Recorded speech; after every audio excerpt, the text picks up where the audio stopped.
ओम शांति। आज की अव्यक्तवाणी है 16 जुलाई 69 की। आज की वाणी का सार है, मधुबन निवासी गोपों के साथ अव्यक्त बाप दादा की अव्यक्ति रूरिहान। आज किस लिए निमंत्रण दिया है? मिलने के लिए ही बुलाया है या और कुछ लक्ष्य है? आप सभी इस संगठन में किस निमंत्रण पर आए हो? मधुबन निवासी गोपों का किस लक्ष्य से यह समागम हुआ है? बाप दादा तो इसलिए आए हैं कि आप सभी बच्चों का परिवर्तन समारोह है, तो परिवर्तन समारोह पर आए हुए हैं। भट्टी में किस लिए बैठे थे? परिवर्तन के लिए। तो आज परिवर्तन समारोह में मिल रहे हैं। परिवर्तन की उत्कंठा सभी में बहुत अच्छी है, उत्साह भी है, हिम्मत भी है। आज की भट्टी के चार्ट से ये देखने में आ रहा है। इन गोपों के परिवर्तन के उत्साह से आपको क्या क्या देखने में आता है? बाबा कुमार का दादी से पूछ रहे हैं। जैसे आंधी को देखकर मालूम पड़ता है कि वर्षा आने वाली है, इस परिवर्तन के उमंग से आप क्या समझती हो? परिवर्तन क्या पहचान देता है? इस परिवर्तन का उमंग खास इस बात की पहचान देता है कि अभी प्रत्यक्षता का समय नजदीक है। पहले प्रत्यक्षता होगी, फिर इस सृष्टि पर स्वर्ग प्रख्यात होगा। तो यह पहचान देता है प्रत्यक्षता की। वर्तमान समय देखा जाता है कि हर एक वत्स अपनी अपनी प्रत्यक्षता प्रत्यक्ष रूप में ला रहे हैं। पहले गुप्त थे, जैसे सूर्य की रोशनी में सितारे छुपे हुए होते हैं ना। जब सूर्य दूसरे किनारे चला जाता है तो सितारों की चमक प्रत्यक्ष होती है। तो अब ज्ञान सूर्य व्यक्त किनारा छोड़ अव्यक्त वतन में खड़े हैं। तो व्यक्त देश में आप सितारों की प्रत्यक्षता देखने में आती है। पहले से अभी एक दो को ज्यादा पहचानते हो ना। जैसे कहते हैं ना, एक एक स्टार में दुनिया है, लेकिन यह पता नहीं है कि एक एक स्टार की कौन सी दुनिया है। इस आकाश के सितारों में कोई दुनिया नहीं है, लेकिन यह धरती के चैतन्य सितारों में एक एक दुनिया है। अपनी दुनिया का साक्षात्कार होता जाता है। थोड़े समय में ही देखेंगे जो संगम का संपूर्ण रूप आप सभी का है। मालूम है संगम का संपूर्ण रूप कौन सा है? शक्तियों और पांडवों के रूप में। तो यह संगम का जो संपूर्ण रूप है, वह अब प्रत्यक्ष आप सभी को अपने में महसूस होगा। मालूम पड़ेगा हमारे कौन से भक्त है, कौन सी प्रजा है। जो प्रजा होगी वह तो नजदीक आएंगे, और जो भक्त होंगे वह आखिरी पिछाड़ी में चरणों पर झुकेंगे। तो हर एक सितारे के अंदर जो राजधानी अथवा दुनिया बनी हुई है, वह अब प्रत्यक्ष रूप लेगी। जब वह प्रत्यक्ष होगी, तब सभी अहो प्रभु का नारा लगाएंगे। अब यह समय नजदीक आ रहा है, इसलिए अब जल्दी जल्दी परिवर्तन को लाना है।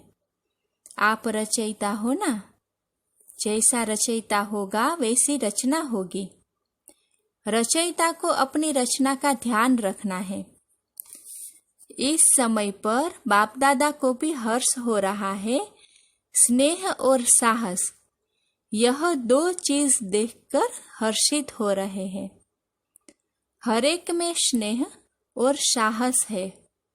उसका सिर्फ बीज नहीं, लेकिन बीज का कुछ प्रत्यक्ष फल भी देखने में आता है। वह प्रत्यक्ष फल देखकर हर्षित होते हैं, लेकिन जब फल निकलता है तो फिर उनकी बहुत संभाल करनी पड़ती है।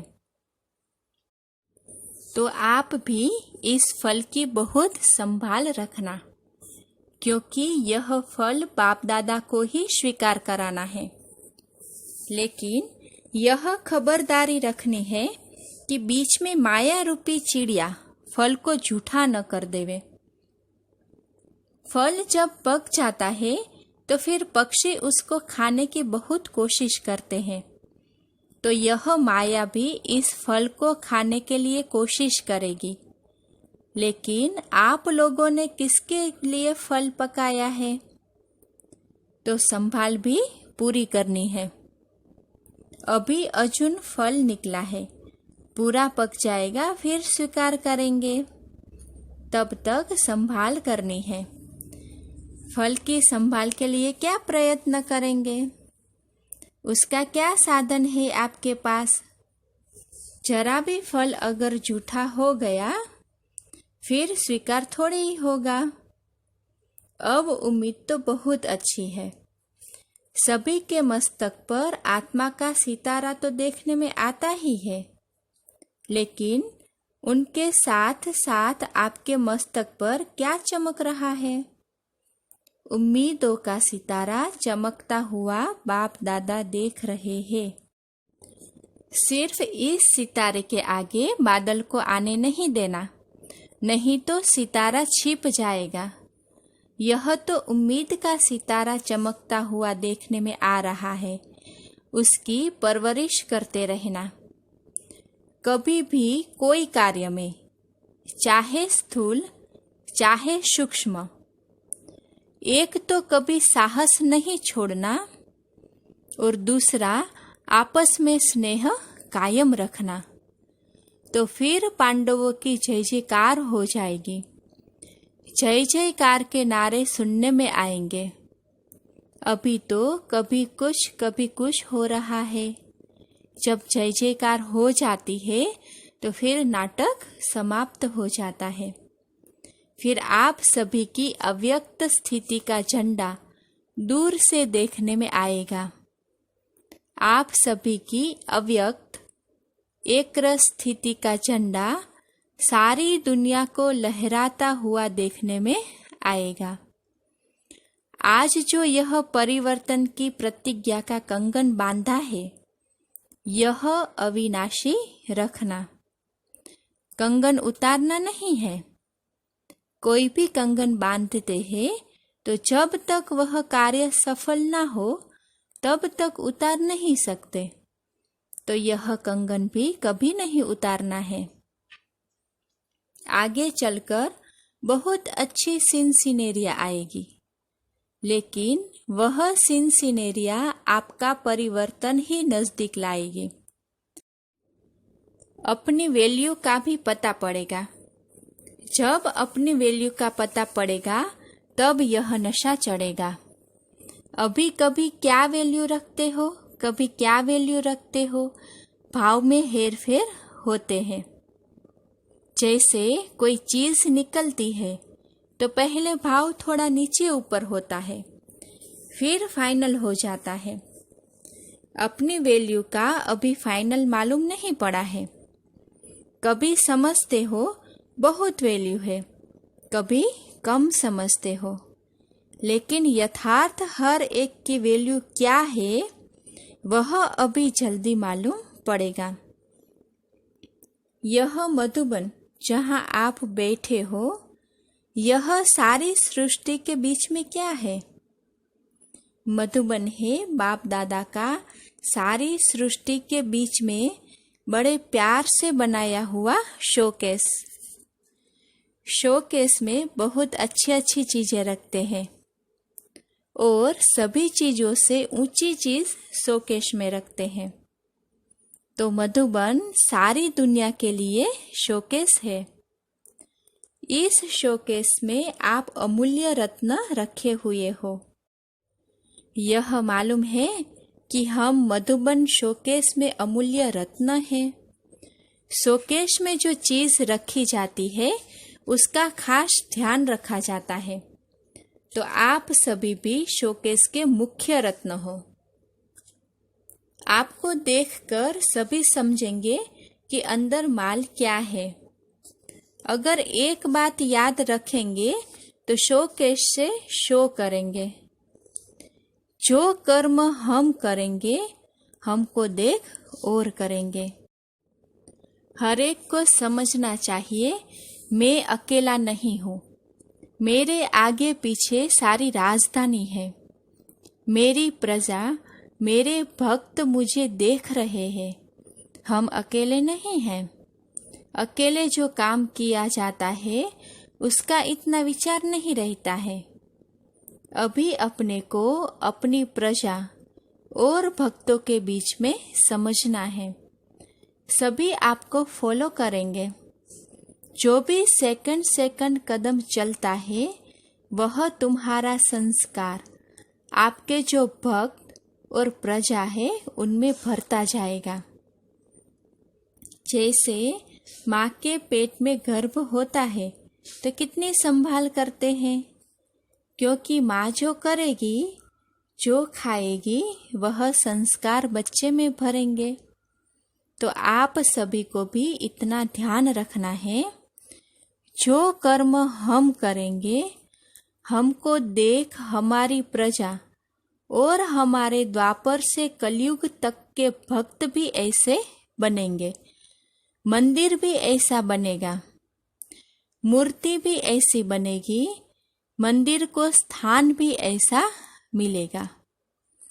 इसलिए हमेशा लक्ष्य रखो कि हम अभी अकेले नहीं हैं। हम मास्टर रचयिता के साथ रचना भी है।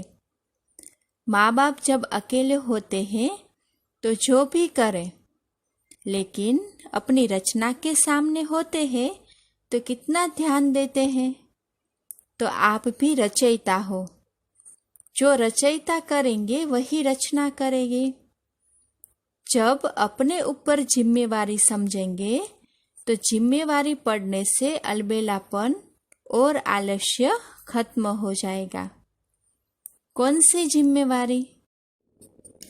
जो कर्म हम करेंगे हमें देख और करेंगे। हर एक सितारे को अपनी दुनिया की परख रखनी है। फिर कोई की छोटी दुनिया है, कोई की बड़ी दुनिया है। समारोह किया ही इसलिए जाता है कि जीवन भर के लिए यादगार बन जाए। यह समारोह भी इसलिए है। आज का दिन यादगार है। समारोह में निशानी दी जाती है ना। बाप दादा कौन सी निशानी देते हैं? बाप दादा दो बातों की सौगात देते हैं खास मधुबन वालों को। शिक्षा तो मिली है कि साहस और स्नेह नहीं छोड़ना है। सौगात क्या दे रहे हैं? पहली है, एक ही लगन में हर वक्त रहना, हमारा तो एक दूसरा ना कोई। और दूसरा, इकोनॉमी में रहना है। एक की याद में एकानामी। यह दो सौगात आज के समारोह की है।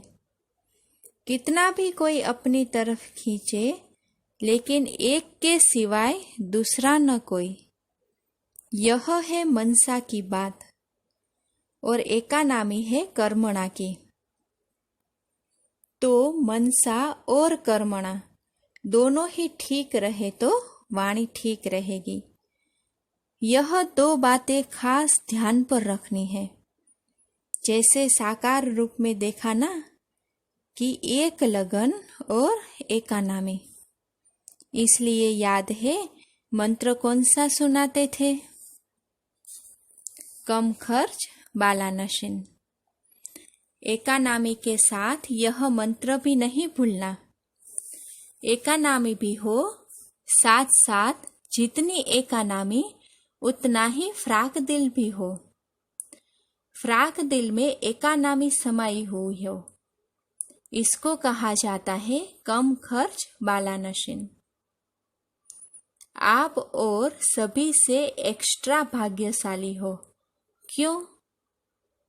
कहते हैं ना, जिनके घर में बहुत मेहमान आते हो वह बहुत भाग्यशाली होते हैं। तो तुम एक्स्ट्रा भाग्यशाली हो, क्योंकि सभी से ज्यादा मेहमान यहाँ आते हैं। लेकिन मेहमान निवासी भी करनी पड़ेगी। मेहमान निवासी ऐसी करनी है जो अपने घर से पूरा जीवन ही मेहमान हो जाए। आपकी मेहमान निवासी उनको सदा के लिए मेहमान बना दे। बाप दादा साकार में यह करके दिखाते थे। एक दिन की मेहमान निवासी में पूरे जीवन के मेहमान बनाना, ऐसी मेहमान निवासी करनी है। इसको कहा जाता है सन सोज फादर। अच्छा, इस क्लास के अंदर सभी से ज्यादा पुरुषार्थी कौन है? नंबर 1 कौन है? 1-2 से अच्छे हैं। यही ग्रुप है जो सभी ने नंबर 1 नंबर उठाया है, क्योंकि कोई ने किस बात में विशेष पुरुषार्थ किया है, कोई ने किस बात में किया है, इसलिए सभी नंबर 1 है। इस ग्रुप ने यह नंबर 1 का थप्पा अपने ऊपर लगाया। यह नंबर 1 का थप्पा नहीं भूलना। मुख्य 4 बातें नहीं भूलनी है। पहली, शिक्षा। दूसरी, सावधानी। तीसरी, थप्पा। और चौथी है 1-2 को आगे कर उन्नति को पाना। यह 4 बातें कभी नहीं भूलनी है। अच्छा, ओम शांति।